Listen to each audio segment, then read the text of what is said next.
क्या इसमें एक इंडिविजुअल के डिसीजन का, एक इंडिविजुअल के अपने फैसलों का भी रिस्पेक्ट किया जाना चाहिए अदर देन पॉलिटिक्स? जरा ये भी मैं समझना चाहता हूं शाजिया इल्मी जी।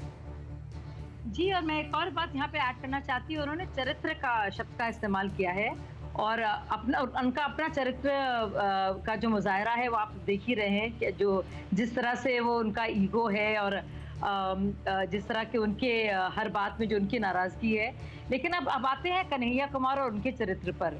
क्या आप जानते हैं इस बात को कि सीपीआई ऑफिस से जो निकले हैं वो, क्योंकि अब तक सीपीआई में थे, वहाँ के कार्यालय से वो एसी तक उखाड़ के लेके गए हैं अपने साथ, और इस बात की पुष्टि सीपीआई कार्यालय ने की है। तो ये है कैरेक्टर कन्हैया जी का, जो बड़ी बड़ी बातें करते हैं और जो उमर खालिद के साथ बाकायदा देश के खिलाफ नारे लगाते हैं, वहाँ संविधान की बात कर रहे हैं। तो ये अपने आप में कांग्रेस पार्टी को किस चरित्र के लोग पसंद हैं, वो अपने आप में ये कांग्रेस पार्टी का चरित्र दिखाता है और आईना दिखाता है पूरे कांग्रेस पार्टी को। और लोग समझ रहे हैं कि ये क्या हो रहा है इस पार्टी में, और सही कह रहे हैं। शायद कन्हैया जैसे लोग ही मसीहा बनकर उनकी मदद करने आएंगे, तो आप सोच सकते हैं पार्टी का कितना बुरा हाल होगा। Resigned, I can not compromise with the welfare of state of Punjab. मैं एक बात ये आपसे ये समझना चाहता हूँ कि क्या ये भी मुमकिन है कि वाकई वो कहीं पॉलिटिकली शायद राइट ना रहे हों, लेकिन उन्होंने स्पाइन दिखाई हो, और ये स्पाइन कई बार पॉलिटिक्स में रास नहीं आती? इस पर जल्दी से कमेंट चाहता हूँ आप। नहीं, बिल्कुल नहीं। क्या मतलब मुझे समझ में नहीं आ रहा है कि ये क्या स्पाइन हुआ जब आप सिर्फ अपने लिए बोल रहे हैं और आपको सबसे नाराजगी है। मुझे मालूम नहीं, लेकिन मैं कांग्रेस पार्टी की पूरी पार्टी की रीढ़ की हड्डी की बात कर रही हूँ कि किस लोगों को वो अकोमोडेट कर रही है, उसका चरित्र क्या है। जो सिद्धू के पीछे कैप्टन को हटा देती है, फिर सिद्धू खुद नाराज हो चले आते हैं, फिर कन्हैया आते हैं जो एसी तक चोरी करके चले जाते हैं सीपीआई के कार्यालय में। ये आपस में देखिए, ये कांग्रेस और लेफ्ट का जो कॉम्बिनेशन है, दोस्तों में देखिए, दोस्ती यारी में क्या कुछ हो रहा है। आप देखिए, ये अपनों के साथ जो कर रहे हैं उसका हाल देखिए आप। तो ये बहुत कुछ बता रहा है कि किस तरह के लोग हैं और किस तरह के लोग पसंद हैं।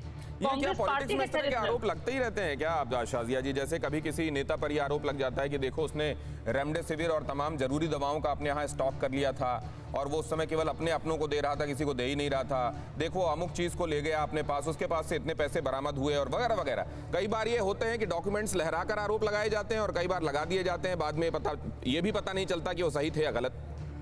नहीं, ये तो बात सीपीआई कार्यालय ने कही है, तो ये तो मैं कोट कर रही हूँ क्योंकि ये खबर आई है तो उनकी पुष्टि की गई है उनकी तरफ से कि क्योंकि उन्होंने वहां से रिजाइन करके वो कांग्रेस पार्टी में आए हैं। लेकिन खुद वो कह रहे हैं कि कांग्रेस पार्टी एक डूबता हुआ जहाज है।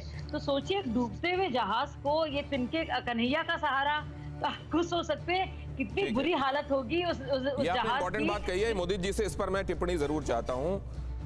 ये जो टिप्पणी की गई मुदित जी, इस पर आप रिएक्शन देना चाहेंगे? कन्हैया का सहारा और उधर सिद्धू ने मारा। देखिए सबसे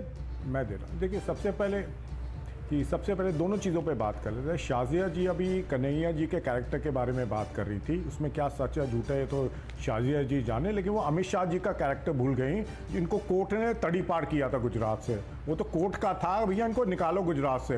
ये अमित शाह जी का कैरेक्टर है। इसके बारे में शाजिया जी कुछ कहना चाहेंगी? मोदी जी का कैरेक्टर देख लेते हैं, उनको औरतों के बारे में तमीज़ नहीं है बात करने की। शशि थरूर जी की जो वाइफ थी उसके लिए मोदी जी ने कहा था 50 करोड़ की गर्लफ्रेंड। तो इसके लिए शाजिया जी को ऐसे लोगों के कैरेक्टर के बारे में जो तड़ी पार हो, जो औरतों के बारे में भद्दा बोलता हो, उसके लिए शाजिया जी को क्या कहना है? देखिए, जहां तक सिद्धू जी की बात है, मैं दोबारा से बता रहा हूं, ये बड़ी बातें कही हैं आपने। शाजिया जी से जवाब ले लेते हैं, आपके पास वापस आता हूं। शाजिया जी सबसे पहले तो मैं बता दूं कि वो पूरी तरह से बरी हो गए और खुद सोनिया गांधी जी हो या चिदम्बरम जी हो, वो बेल पर है। इनकी जो है बेल एक्सप्रेस चल रही है और सारे के सारे नेता उस पर हैं। इनका जो भ्रष्टाचार था पूरी दुनिया जानती है। त्राही मच गई थी पूरे देश में, जिस तरह से उन्होंने देश को लूटा है, खसूटा है। तो आप तो बोलिए नहीं, आपकी पता नहीं मजाल कैसे है कि आप इस तरह से एक पुराने केस की याद दिला रहे हैं जिसमें वो उस मामले में वो बरी भी पूरी तरह से हो चुके हैं। यहाँ पे एक बात ये है कि क्या ये मैटर ऑफ सूटेबल परसेप्शन का है? अड़ी सोमवार से शुक्रवार शाम 6 बजे सिर्फ TV9 भारतवर्ष पर।